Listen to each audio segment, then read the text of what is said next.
বোস আইনস্টাইনের বন্টন সূত্র। এটা তোমাদের স্ট্যাটিস্টিক্যাল মেকানিক্স এর শুরুর দিকেই আমি কিছুটা বলেছিলাম যে এই বোস মানে হচ্ছেন আমাদের এই বাংলাদেশেরই আমাদের গর্ব, প্রফেসর আচার্য সত্যেন বোস স্যার। ঢাকা বিশ্ববিদ্যালয়ের প্রফেসর ছিলেন দীর্ঘদিন, তারপরে কলকাতা ইউনিভার্সিটিতে ছিলেন। যাই হোক, তো উনি মূলত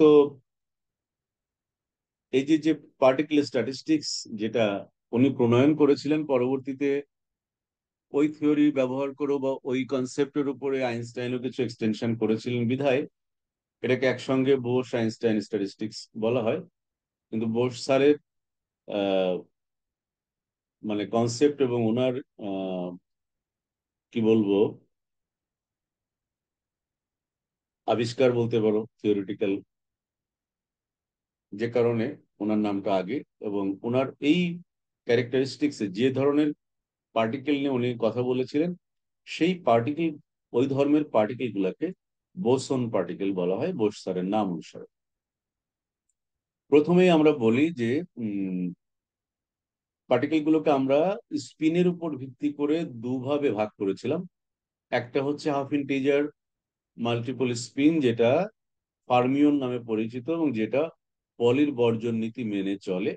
আর এই যে বোস স্যারের যে পার্টিকেল বা বোসন যে পার্টিকেল, সেগুলির স্পিন হচ্ছে ইন্টিজার জিরো বা ইন্টিজার নাম্বার। এরা কিন্তু পলির বর্জন নীতি মেনে চলে না। ঠিক আছে, এবার আমরা একটু আস্তে আস্তে সামনের দিকে আগাই। বোসন কণা বা বোস পার্টিকেল এবং বোস আইনস্টাইন পরিসংখ্যান বা স্ট্যাটিস্টিক্সটা কি জিনিস। দেখো, যখন আমরা এর আগে পড়লাম ডিস্টিংগুইশেবল অ্যান্ড ইনডিস্টিংগুইশেবল পার্টিকেল, তাহলে এখানে সিমিলারিটির শুধু বা কথা নয়, আইডেন্টিক্যাল পার্টিকেলের মধ্যেও আবার ডিস্টিংগুইশেবল এবং ইনডিস্টিংগুইশেবল পার্টিকেল রয়েছে। তো যদি ডিস্টিংগুইশেবল হয় সেক্ষেত্রে আমরা ক্লাসিক্যাল মেকানিক্স অথবা ক্লাসিক্যাল স্ট্যাটিস্টিক্স অথবা ম্যাক্সওয়েল বোলটজম্যান স্ট্যাটিস্টিক্স ব্যবহার করতে পারি। একটু আগে সাদমান যে প্রশ্নটা আমাকে করছিল, এই প্রশ্নের উত্তর এখানে কিছু লেখা আছে। কিন্তু যখন মানে কণাগুলি যখন ইনডিস্টিংগুইশেবল হয়, সেক্ষেত্রে কিন্তু আচরণ ব্যাখ্যা করাটা খুবই মানে এক কথায় চিরায়ত পরিসংখ্যানটা তখন অযোগ্য হয়ে পড়ে, এবং সেক্ষেত্রেই বোস আইনস্টাইন পরিসংখ্যান ব্যবহার করা হয়। বোস আইনস্টাইন পরিসংখ্যানে দুটি কণিকার মধ্যে শক্তির আন্তঃবিনিময় হলে নতুন শক্তি স্তর উৎপন্ন হয় না। ক্লাসিক্যালে কিন্তু হয়। যেমন চারটি কণিকা যথাক্রমে এ বি সি ডি, দুটি কোষ এক্স এবং ওয়াই এর মধ্যে এমন ভাবে বন্টন করা হলো যেন এক্স এ তিনটি কণিকা থাকে এবং ওয়াই কোষে একটি কণিকা থাকে।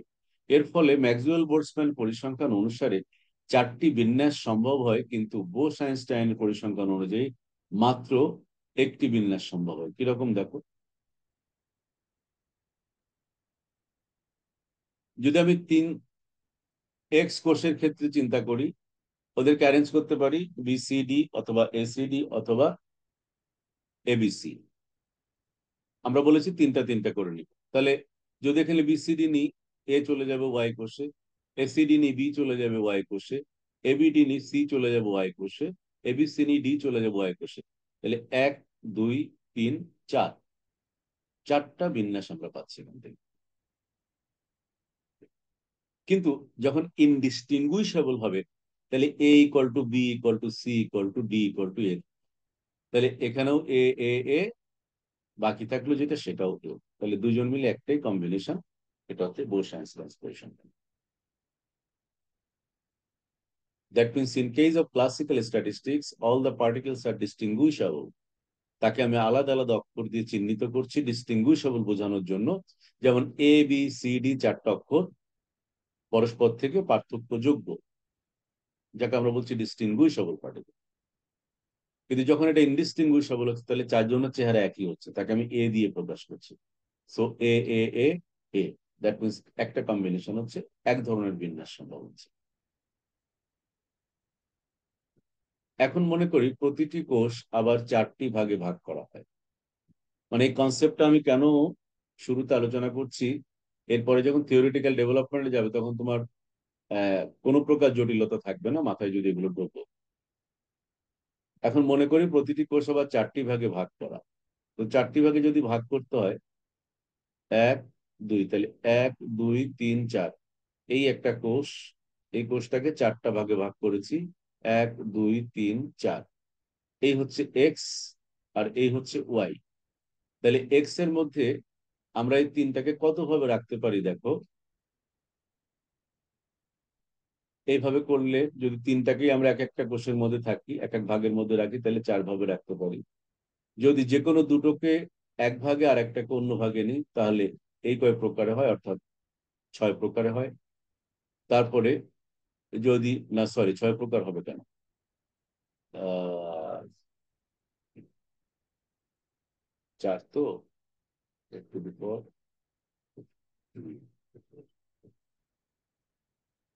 12 প্রকার হচ্ছে। দুইটা, একটার মধ্যে দুইটা আর একটার মধ্যে একটা, তাহলে 12 প্রকার আমরা সাজাতে পারছি। আর যদি প্রত্যেকটা সেলে একটা একটা করে রাখি, তাহলে সেটাকে আমরা রাখতে পারছি 4টার মধ্যে 4 ভাগে। কারণ আমার পার্টিকেল 3টা, কিন্তু আমার আহ কোষের মধ্যে 4টা ভাগ রয়েছে, তাহলে আমার একটা একটা করে রাখার জন্য আমি 4 ভাবে রাখতে পারছি। যখন এই তিনজনকে নিয়ে নিলাম আমি এক্স এ, আগে যেমন বলেছি যে এক্স এ 3টা আর ওয়াই তে একটা, তাহলে ওয়াই এর মধ্যে একটাকে আমি যে কোনো একটা কোষে 4 ভাগে রাখি। লক্ষ্য করো, তাহলে এখানে হচ্ছে 16 আর 4 20, অর্থাৎ এখানে কোষ এক্স এর 3টি কণিকার জন্য 20টি বন্টন সম্ভব এবং অন্য কোষটিতে 4টি বন্টন সম্ভব। সুতরাং এখানে টোটাল যদি আমি বের করি, অর্থাৎ দেখো, তোমরা বিন্যাস সমাবেশ করেছো না? জি স্যার। তাহলে দেখো, এই 20টার সঙ্গে এই 20টার সঙ্গে এইটা, এই 20টার সঙ্গে এইটা, এই 20টার সঙ্গে এইটা, এই 20টার সঙ্গে এইটা। তার মানে কি, প্রত্যেকটার জন্য 20টা 20টা করে এক্স পাচ্ছি আমি। তাহলে যদি গুণ করি, টোটাল 80টা কম্বিনেশন সম্ভব, অর্থাৎ 80টা বন্টন সম্ভব। এই কনসেপ্টটা দিয়ে আমরা ঢুকছি এখন থিওরিতে।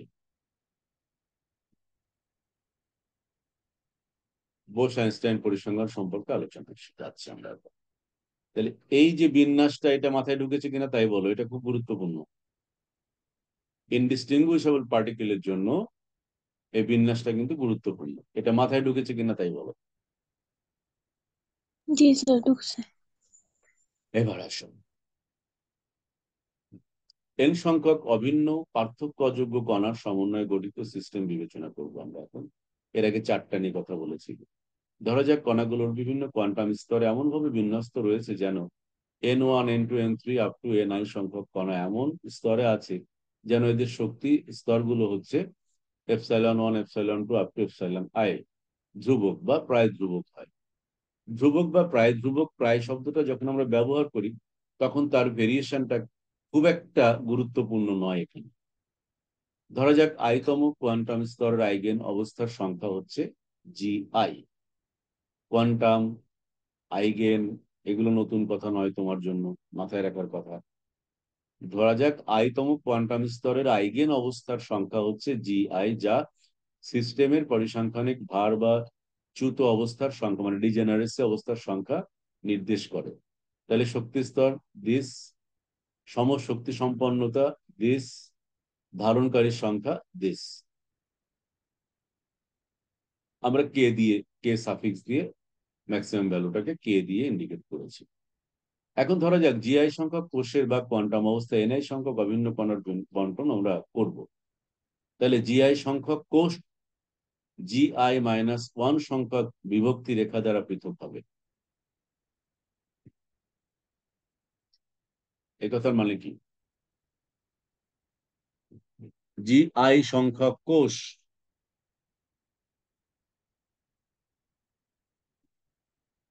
GI-1 সংখ্যক বিভক্তি রেখা দ্বারা পৃথক হবে।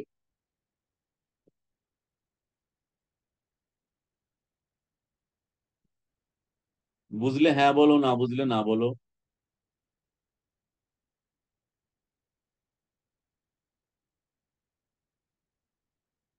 শুনতে পাচ্ছ আমাকে? হ্যাঁ স্যার। না স্যার একটু বুঝিনি কষ্ট স্যার এই করে হ্যাঁ জিনিসটা। বা না বলতে পারছো না বাবা? না স্যার বুঝিনি স্যার এটা। স্যার এখানে কি স্যার যতগুলো কোড স্যার তার আচ্ছা থেকে আমি স্যার বুঝাই একটা দিচ্ছি রেখা কম বাবা, হবে দেখো। স্যার বিভক্ত।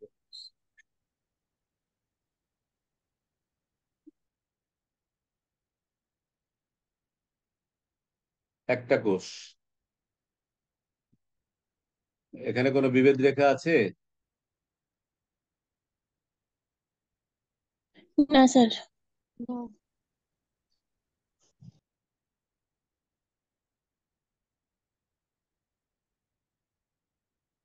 এখন কয়টা কোষ হয়েছে? দুইটা। তাহলে বিভেদ রেখা কয়টা? একটা। একটা। এখন কয়টা কোষ হয়েছে? তিন। এক দুই তিন চারটা। তাহলে বিভেদ রেখা কয়টা? তিনটা। তাহলে এখানে যদি এন সংখ্যক কোষ হয় তখন বিভেদ রেখা কত, বা জিআই সংখ্যক হয়, বিভেদ রেখা কত একটা হবে? কম। একটা কম হবে। GI-1। ক্লিয়ার? জি স্যার।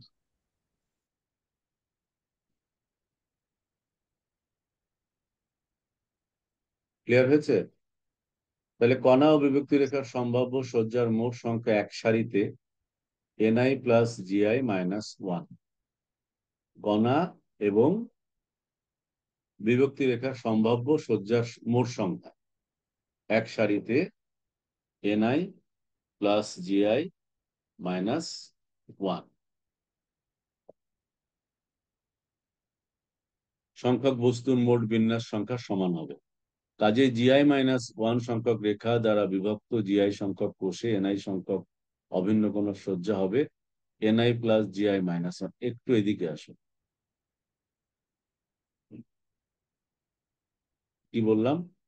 কাজে জিআই মাইনাস ওয়ান সংখ্যক রেখা দ্বারা বিভক্ত জিআই সংখ্যক কোষে এনআই সংখ্যক অভিন্ন কোণার সজ্জা সম্ভাব্য সজ্জা হবে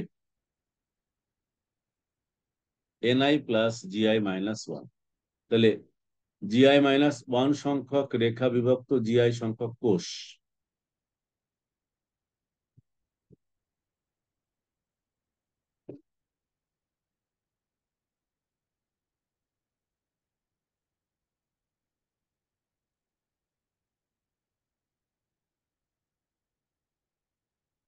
এখানে তো একটা একটা দেওয়া, এটা দিয়ে বোঝা যাবে না। আমরা কোষ এক্স, কোষ ওয়াই ধরেছি না এখানে?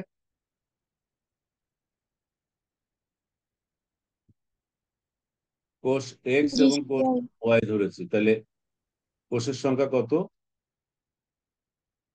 দুই। স্যার দুইটা। সংখ্যা ছিল, কণা ছিল কয়টা আমাদের? অভিন্ন কণা ছিল চারটা। জি স্যার চারটা। তাহলে চার যোগ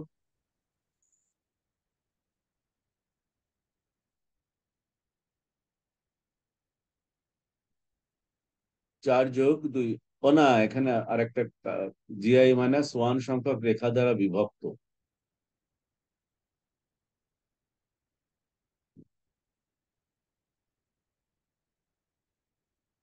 এখানে তো একটার মধ্যে আমরা চারটা করেছি আবার। স্যার কণা তো তিনটা স্যার না?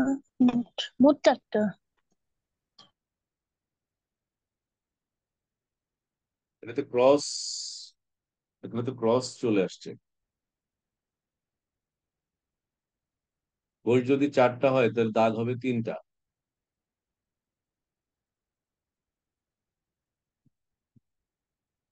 কিন্তু এখানে কোষ তো, এটাই তো কোষ, এর মাঝখানে আমরা চারটা প্রকোষ্ঠ তৈরি করেছি, সেটা তো বলা হচ্ছে না।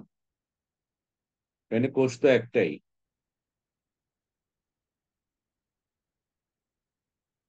আর যদি আমরা কোষের সংখ্যা যদি এক বলি, তাহলে দাগের সংখ্যা, কোষের সংখ্যা যদি দুটো বলি আমরা, এই একটা এবং এই একটা, এর মধ্যে ইন্টারনালি ভাগ করা হয়েছে, তাহলে তোমার সংখ্যা দাঁড়াচ্ছে কত?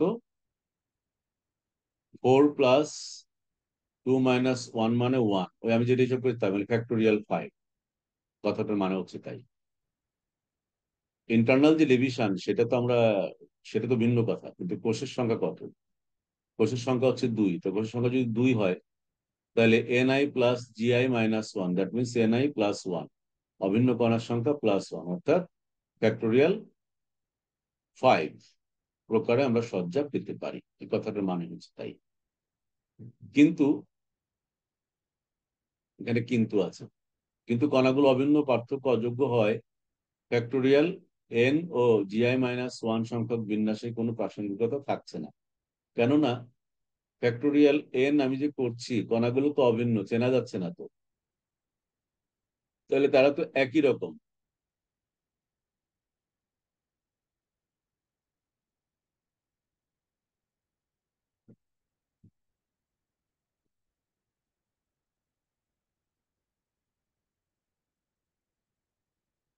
তো দেখো, আমরা যদি A A B C C C D কয়টা অক্ষর? 1 2 3 4 5 6 7টা অক্ষর না? 7টা অক্ষরকে আমরা অ্যারেঞ্জ করতে পারি ফ্যাক্টোরিয়াল 7 ভাবে। কিন্তু একই রকম যারা আছে সেটা কি করি? ভাগ করে দিই না? জি স্যার। তাহলে আমি বলছি Ni+Gi-1 ফ্যাক্টোরিয়াল আকারে সাজানোর কথা, কিন্তু এখানে Ni তো অভিন্ন, Ni সবগুলো তো একই রকম, আবার Gi-1 এটাও তো একই রকম, তাহলে ওটাতে ভাগ করতে হবে না? জি স্যার। অভিন্ন এবং পার্থক্য অযোগ্য, যেমন এ এ পার্থক্য অযোগ্য, সি সি সি পার্থক্য অযোগ্য। তাহলে আমি যদি বলি টোটাল বিন্যাস সংখ্যা হওয়ার কথা এত, Ni+Gi-1 ফ্যাক্টোরিয়াল, তাহলে সেটা গেল। তো এটাকে যখন আমি আবার চিন্তা করছি, এরাও একই রকম, এরাও একই রকম, তাহলে তাদের ফ্যাক্টোরিয়াল এত ভাগ করতে হবে না আমার? জি স্যার স্যার। করতে হবে। এই, স্যার বিন্যাসের। হ্যাঁ, সেটাই তো।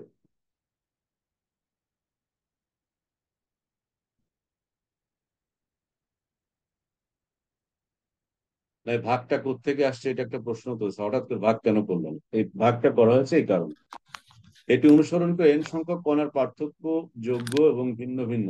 খেয়াল করো, এটি অনুসরণ করে n সংখ্যক কণার পার্থক্য যোগ্য এবং ভিন্ন ভিন্ন সজ্জার মোট সংখ্যা অর্থাৎ পূর্ণ বন্টনের সম্ভাব্যতা আমরা পেতে পারি।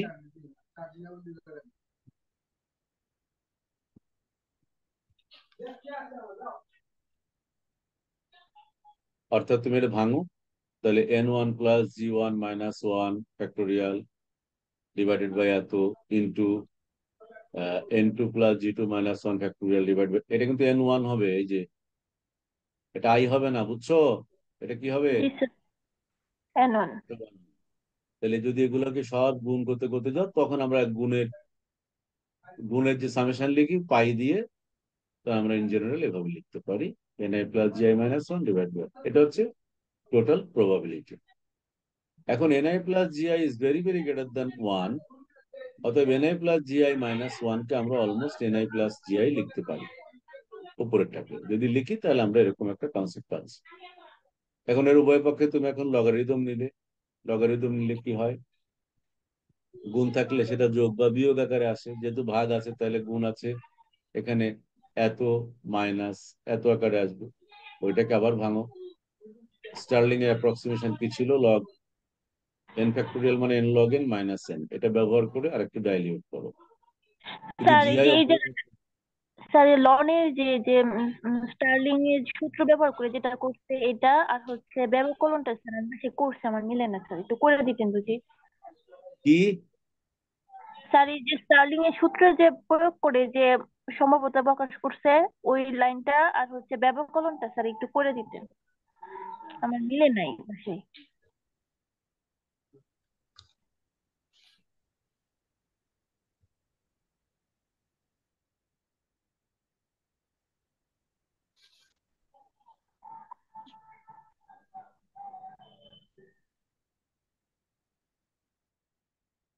এই যে এটা জি স্যার, এই এই যে জায়গায় কথা জি স্যার, বলছো? জি স্যার এই লাইনের কথা বলছি, এই লাইনটা। আর এই যে স্যার, এই যে ব্যবকলনটা স্যার একটু করে দেন। আমি বাসায় করছি অনেকবার, কিন্তু মিলতেছে না আমার, মানে এটা বইয়ের সাথে মিলতেছে না, অন্যরকম হইতেছে।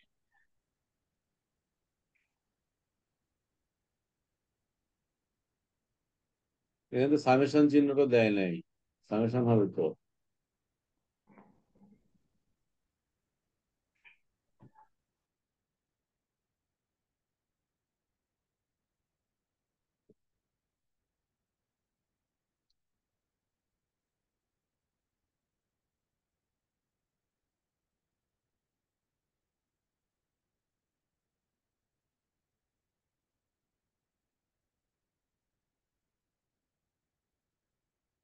দাঁড়াও তাহলে আমি করে দিই। একটু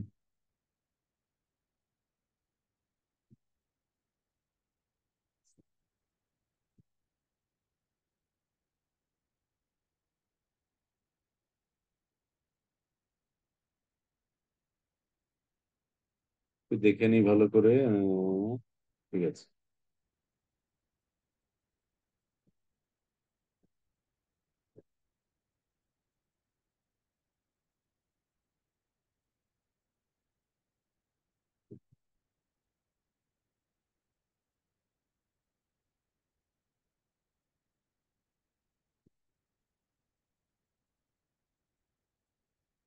আমি একটু উপর থেকে আসি তাহলে। ডাব্লিউ ইজ ইকুয়াল টু কি ছিল?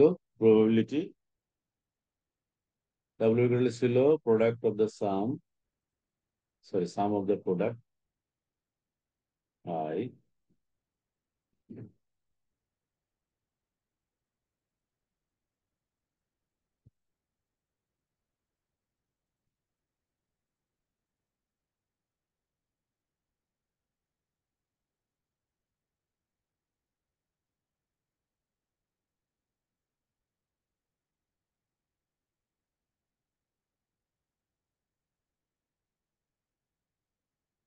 এটা বুঝো তো, প্রোডাক্ট থেকে কি হয়? জি স্যার, এটা বুঝি, মানে প্রোডাক্ট হয়ে যাবে সাম। জি স্যার। প্রোডাক্ট থাকলে লগ নিলে সাম হয়ে যাবে। ঠিক আছে? জি স্যার। তাহলে log ni plus GI factorial, তারপরে যেহেতু ভাগ আছে তাহলে minus log ni factorial into GI minus one factorial. এটা কিন্তু পুরাটাই কিন্তু সামের মধ্যে, বুঝছো? জি স্যার। তাহলে এটাকে আবার একটু ভাঙতে হবে। মাইনাস করলে আবার লগ এ ইন্টু বি এর সূত্র কি? লগ এ প্লাস লগ বি। তাহলে এখানে পাচ্ছি লগ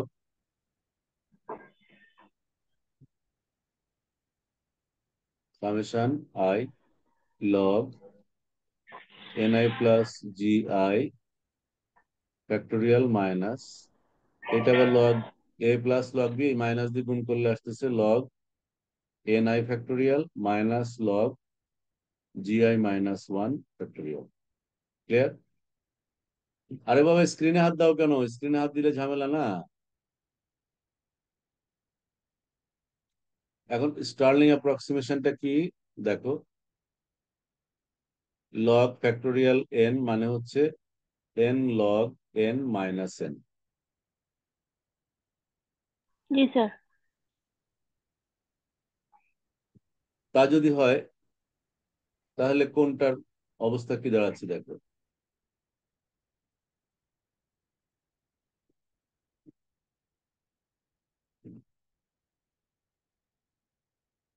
এটারে লিখো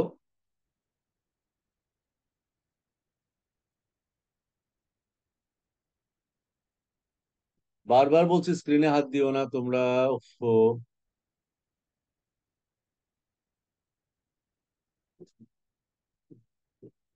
এন লগ এন মানে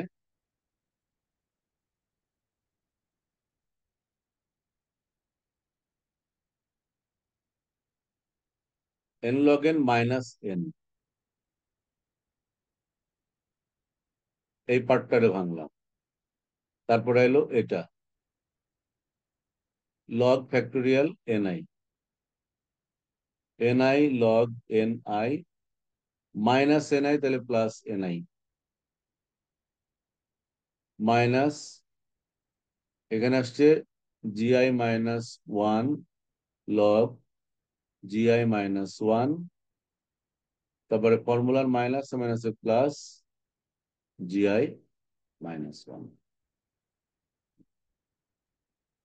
এইটাকে যদি এখন যোগ বিয়োগ করি তাহলে কি আসে?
এটাকে আমরা এটা যেহেতু একের চেয়ে অনেক বড়, এ ধরনের কিছু অ্যাপ্রক্সিমেশন করে আমরা লিখতে পারি ফাইনালি এটাকে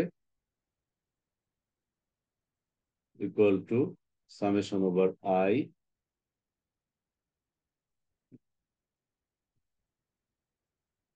NI plus GI log NI plus GI, তারপর থাকছে মাইনাস এনআই লগ এনআই, তারপরে থাকছে মাইনাস লগ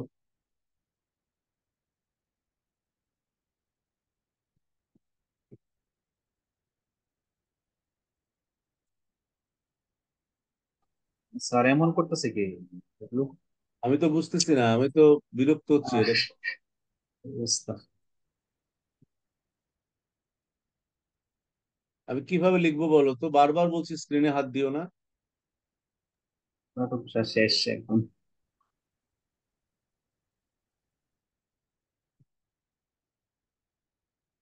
বারবার বলছি স্ক্রিনে হাত দিও না।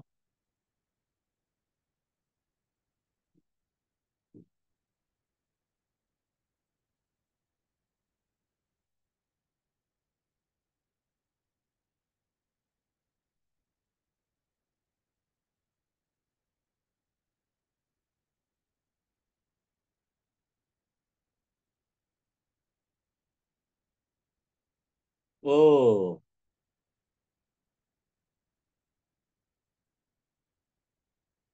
এখন আমার বলো এই স্ক্রিনের কি অবস্থা হলো, আমি কেমনে কি করি এখন? জি স্যার, এটাই তো বললাম স্যার।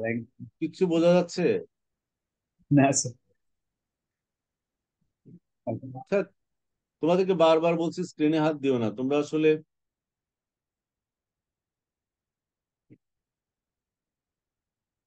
আমাকে আবার লিখতে হবে এগুলা।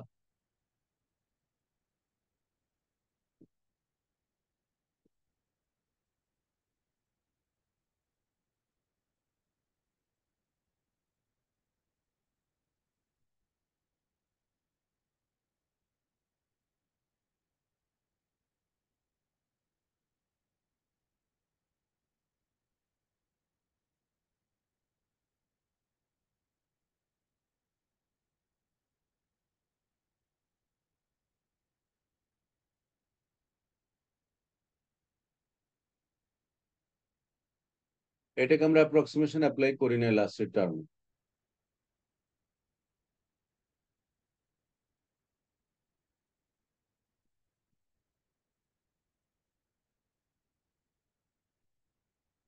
এখানে দেখো এই এনআই এনআই কেটে যায়, থাকে মাইনাস জিআই, লাস্টে নিয়ে যাও তাহলে এখানে থাকে হচ্ছে NI log NI minus log GI minus 1 factorial minus GI.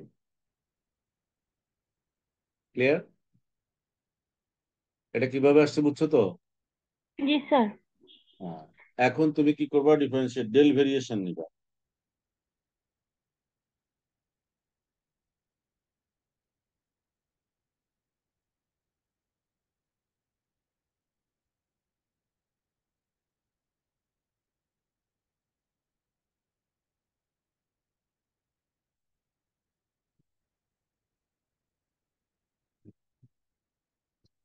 Del variation নিলে যেটা হচ্ছে দেখো, তোমার এখানে তুমি পাচ্ছ জিআই ইজ এ কনস্ট্যান্ট। তো জিআই কনস্ট্যান্ট হলে তার কোনো ভেরিয়েশন নাই। জিআই এর কোনো ভেরিয়েশন নেই, ভেরিয়েশনটা থাকবে শুধুমাত্র এনআই এর জন্য। তাহলে আমরা যদি এই টোটাল টার্মটাকে আমরা যদি ভাঙি, এটা নাই, তারপর হচ্ছে তোমার জিআই এর টার্ম এটাও নাই। এখানে দুটো টার্মকে ভাঙলে, যেহেতু এটা লগ এনআই প্লাস জিআই, সেই কারণে এই টার্মটা থাকছে। ডেল করলে আবার ডিফারেন্সিয়েট করলে তার ডিফারেন্সিয়াল ভেরিয়েশন আমরা জানি যে তোমার আহ,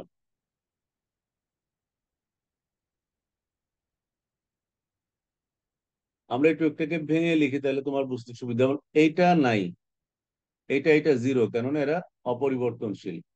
তাহলে থাকছে এনআই লগ এনআই, আর এখানে থাকছে NI into log NI plus GI into log NI plus GI.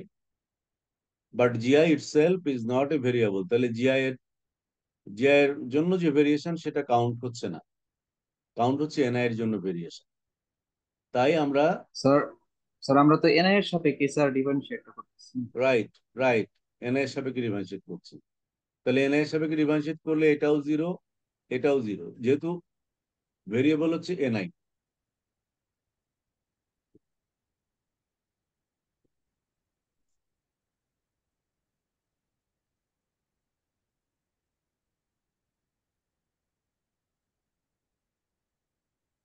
এখানে মারিয়াম যে প্রশ্নটা করেছে সেটা হলো তোমার আহ, আমরা যদি ডেল্টা লগ এনু বাই ডেল্টা এনআই করি, প্রথমে এভাবে করি ডেল্টা এনআই, তাহলে এখানে কি আসে দেখো। সামেশান তো রয়ে গেল, সামেশানটা আমরা লিখছি সামেশানের জায়গাতেই। তো এখানে দেখো থাকে NI plus GI sir into আমি পাচ্ছি না, sir one by NI plus GI.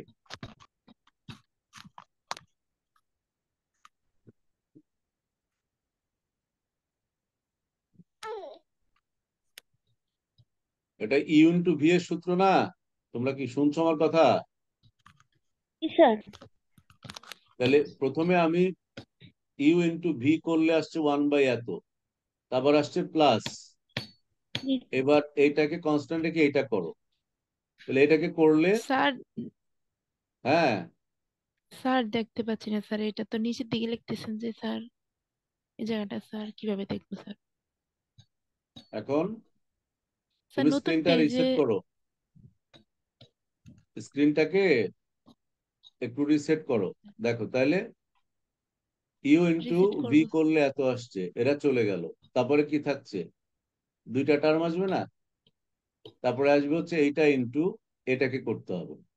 তো এটা তো জিআই এর, এটাকে করলে ওয়ান, তাহলে আসছে শুধুমাত্র লগ এনআই প্লাস জিআই।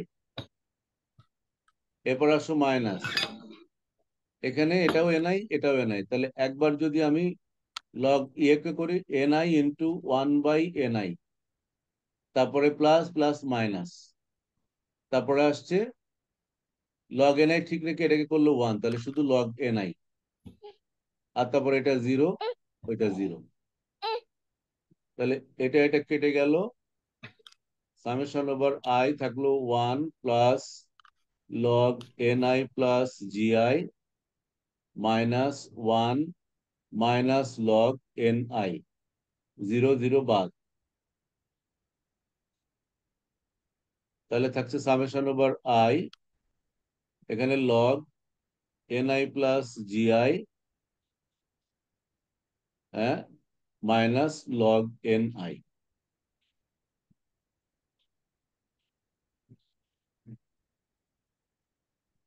সুতরাং delta of log W is equal to summation over I log ni plus gi minus log ni into delta ni। Clear? G sir.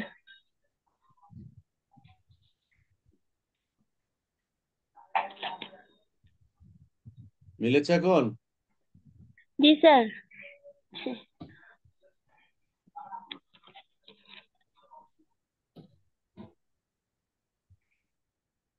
তারপরে আসো মোস্ট প্রবাবল ডিস্ট্রিবিউশনের ক্ষেত্রে যদি ডাব্লিউ টু ডাব্লিউ ম্যাক্স হয় তাহলে this is equal to 0। তারপরে কণা এবং শক্তির সংরক্ষণশীল দিতে N equal to summation over NI ধ্রুবক, তাহলে ডেল্টা এনআই ইকুয়াল টু 0 হবে। আবার ই ইকুয়াল টু দিস ধ্রুবক, তাহলে ডেল্টা ইকুয়াল টু 0 হবে। এভাবে করে আমরা ওখানে ভ্যালুগুলো পুট করি, দেন দিস ইজ দ্য ইকুয়েশন। এটাই মেন গুরুত্বপূর্ণ।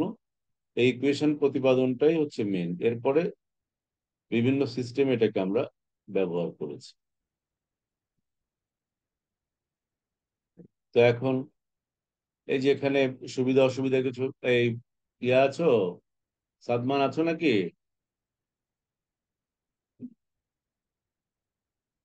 সাদমান বেরিয়ে গেছে। তাহলে একইভাবে শক্তি বন্টনের সূত্রটাও দেখো। এখানে কনসেপ্টটা আরেকটু আমরা পিছনে যেটা বন্টন সূত্র পড়ে এসেছিলাম ওটা যেন ভুলে যেও না, যে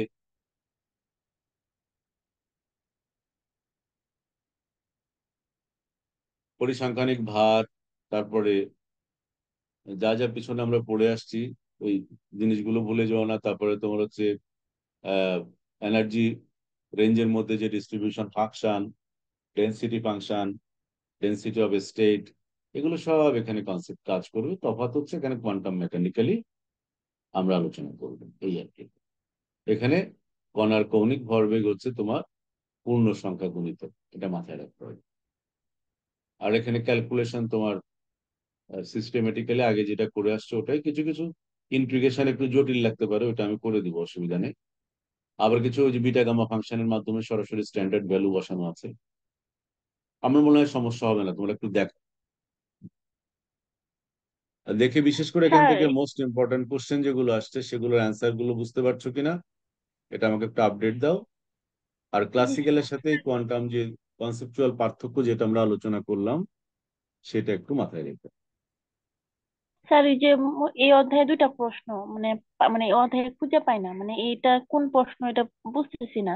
যে আদর্শ গ্যাস, আদর্শ বোসম আইনস্টাইন গ্যাসের চাপ নির্ণয় করো এবং তার থেকে গ্যাসের চ্যুতি ব্যাখ্যা করো। এটা কি স্যার এই যে আহ, এই যে বোস-আইনস্টাইন গ্যাস আগে তোমাকে চিনতে হবে। তো এটা দিলে হবে বোস-আইনস্টাইন সবটাই? গ্যাস কি এবং তার ডিস্ট্রিবিউশন ফাংশন কি হবে, সেখান থেকে যে এটা প্যারামিটার গুলো আসছে, এটা কি এনার্জির দিতে হবে স্যার? এনার্জি রাশিমালা আসছে। হ্যাঁ, মানে এটা এটা দিতে হবে এটাই উত্তরটা? মানে এখানে এই যে প্রশ্নটা হচ্ছে এত হতে দেখা যায় যে সিএফ উৎপাদকটির কারণে বোস বোস গ্যাস চিরায়ত আদর্শ গ্যাস থেকে বিচ্যুত হয়। এই স্যার বিচ্যুতিকে বিচ্যুত বোস স্যার, গ্যাসের চ্যুতি বলা হয়। এখানে যে তোমার বললাম প্রশ্নটা কি?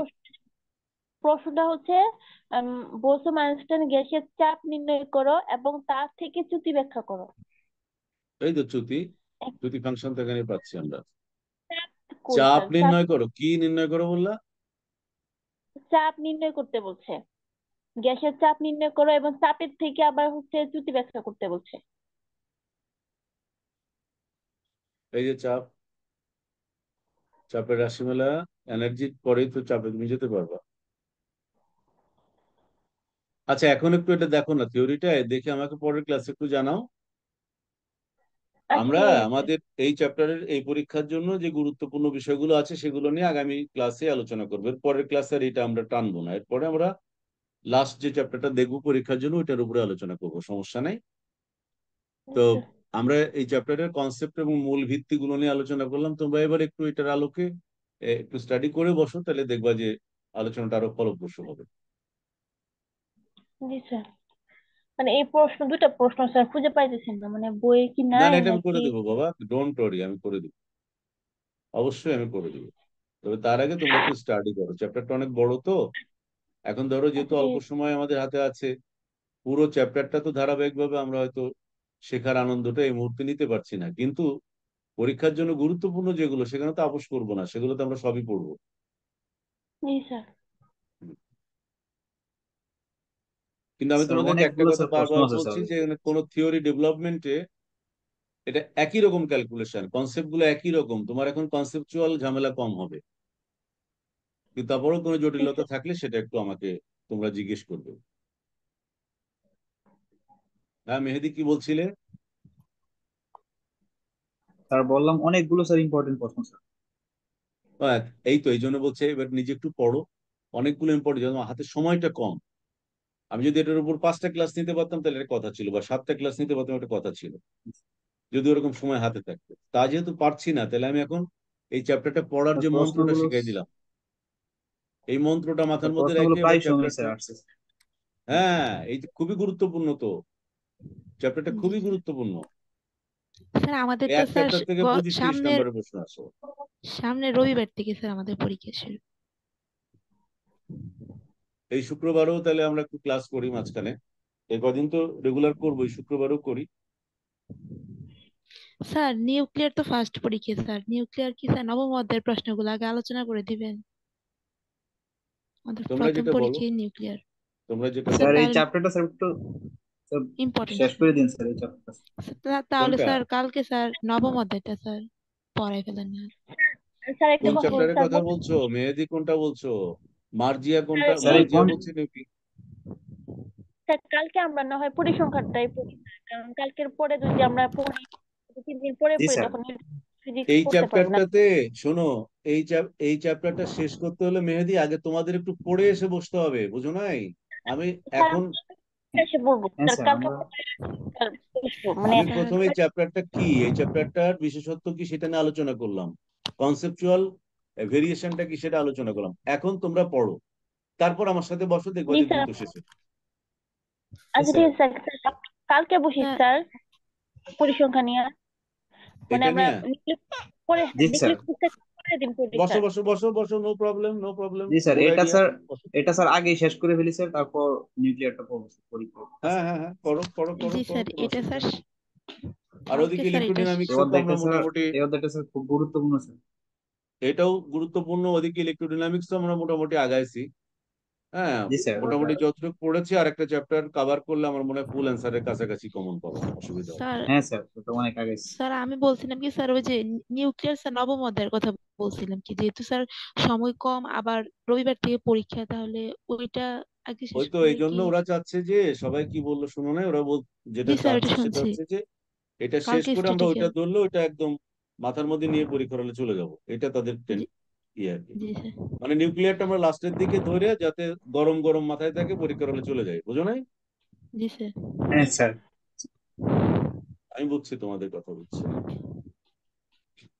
তাহলে কালকে ঠিক স্যার আছে আমরা তাহলে পরিসংখ্যা পড়বো, পরের দিন আমরা স্যার ওই যে তড়িৎ বিদ্যা পড়বো, পরে আমরা নিউক্লিয়ার আমরা ফিজিক্স এটা আগামীকাল এটা শেষ করে ফেলি, শেষ করলে আমাদের একটা একটা দিক অনেকটা ক্লোজ হয়ে যাবে।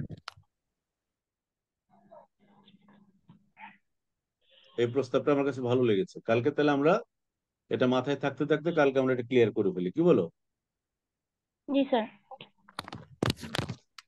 স্যার স্যার এই যে আজকের দুটা, ক্লাসটা স্যার আপলোড করে দিন স্যার স্যার আজকে।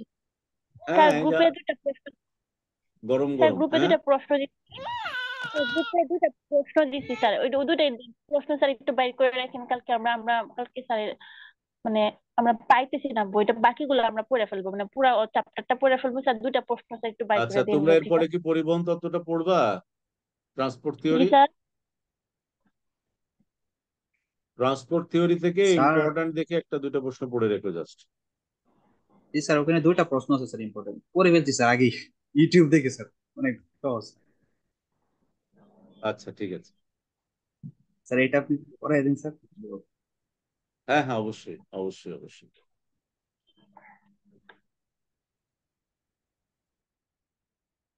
ঠিক আছে তাহলে